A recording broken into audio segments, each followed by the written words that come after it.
Hello everyone. In today's video, I'm going to tell you whether the music in the VN video editor is allowed on YouTube or not.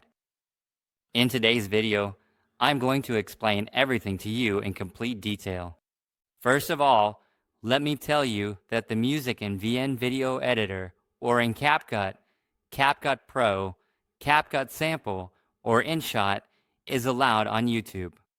However, you could still get a strike if the owners of VN, CapCut, or InShot decide to issue one. You might get a strike, or you might not. So, you can think of it as a 50-50 chance. It's allowed, but also not completely safe. If you still want to use it, that's up to you, but my advice is not to use the music from VN. You should use music from YouTube's audio library, and make sure to provide the required license and credit as specified there. This way, you can use the music without needing special permission. So, that was today's video. I hope you enjoyed it. If you liked the video, please give it a like, subscribe to our channel, and press the bell icon.